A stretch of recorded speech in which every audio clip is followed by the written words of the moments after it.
Hello, family. Weekly video time.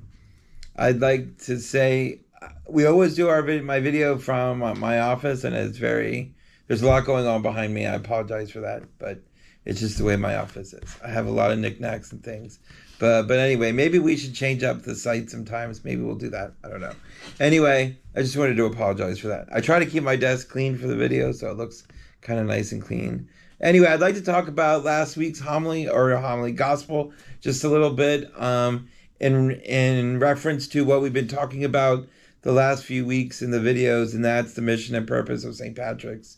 And last week's gospel, if you remember, it was the mustard seed gospel. It's kind of everyone, oh, I know that one, the little tiny mustard seed, and it becomes the big giant mustard bush, tree, whatever you want to call it. You should really Google that, because it's amazing how that little tiny, mustard seed becomes this big, massive tree, which is talked about I think in the epistles, it's talked about how, I think it's maybe it might be in Acts where it talks about how like Paul sows and Apollos, weeds or whatever, but the growing of the tree really comes from the Holy Spirit and God, like the Creator. Like we do know how things grow, but that whole process of creation kind of comes from God. But the tree itself, right? The branches, vines, roots, leaves, all that stuff becomes analogous to us and who we are, right?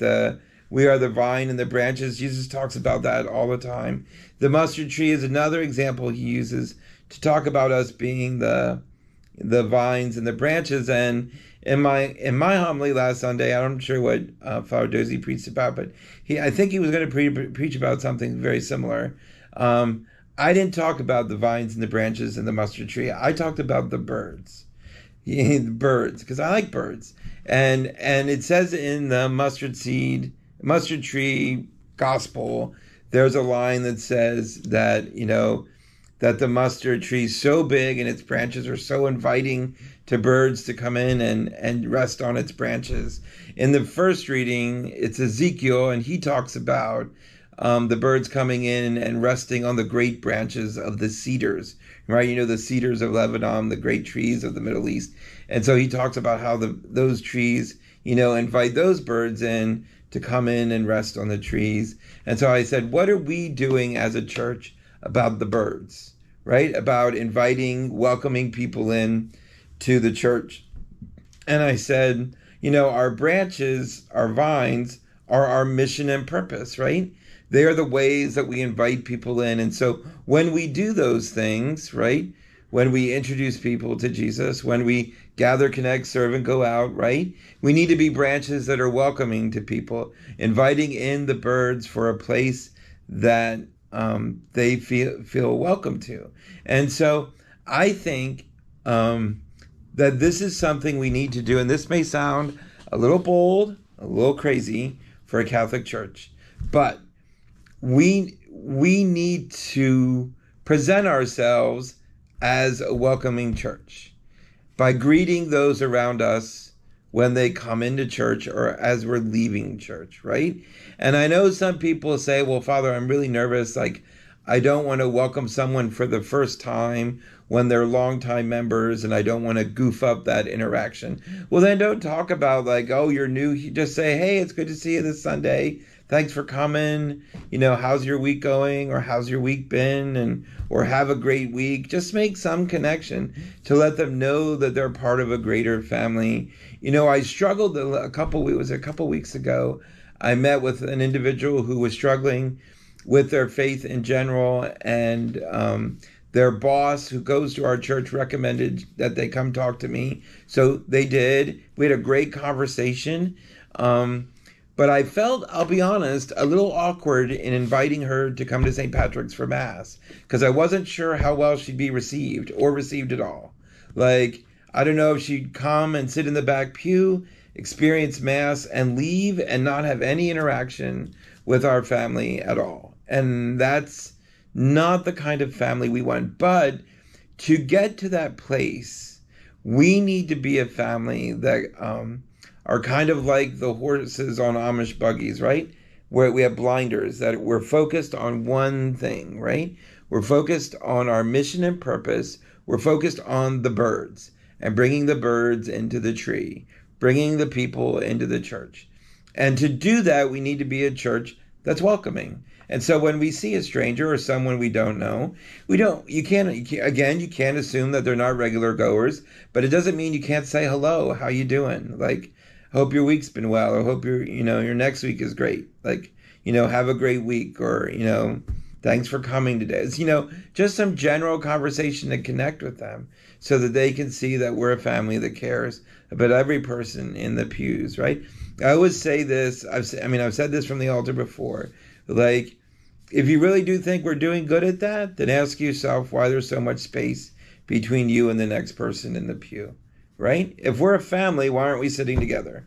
Why are we pushing strangers away and separating? COVID's over, buddy. Like, we don't need 6 feet anymore.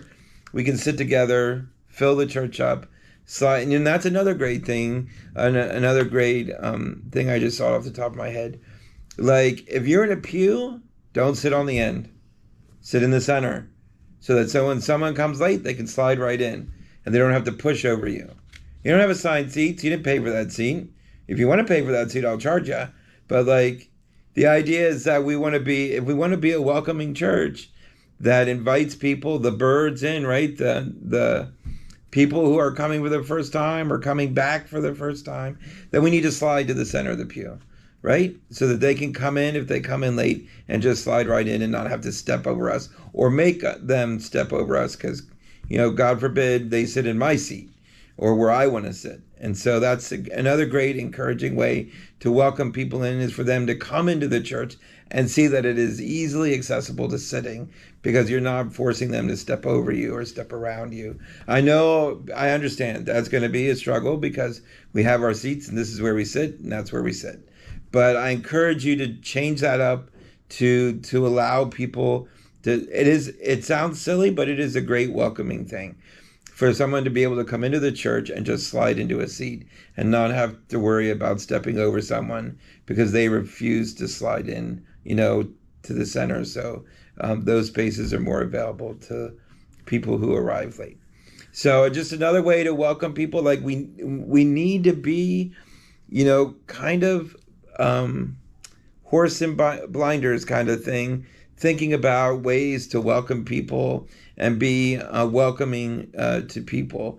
And so, it's part of our Lobby Plus project. I know I've brought it up a few times, but part of the incentive behind that project is to create a narthex lobby area where people are more comfortable hanging out and spending time together after Mass, rather than in the sanctuary where people are trying to pray after Mass, or have a moment of silence and respect for the presence of Jesus, and go out into a lobby that's wide and big and welcoming, and we can hang out and just greet and make connections. And so again, I encourage you, as a family, we need to work harder at that. We need to be more focused on that. It's not just the ushers that welcome people into the church as they're entering the church, but it's everyone in the pews. It's everyone in the church should be welcoming in some way or another, with a smile or a hello or a slide down the pew to make space for them, to help them. And so the idea and the message of the homily last Sunday in the gospel about the birds is we need to go out and welcome the birds in, right? The birds, the people from our communities or neighborhoods, our families and friends, welcome them into the church and show them that it is a place where they can find Jesus, right? Find love, find peace, hope, all those things that they're looking for can be found in our church by a welcoming community that comes together to worship Christ and celebrate the Eucharist. So I encourage you to do your best at that. Have a great week. I love you all, and stay cool.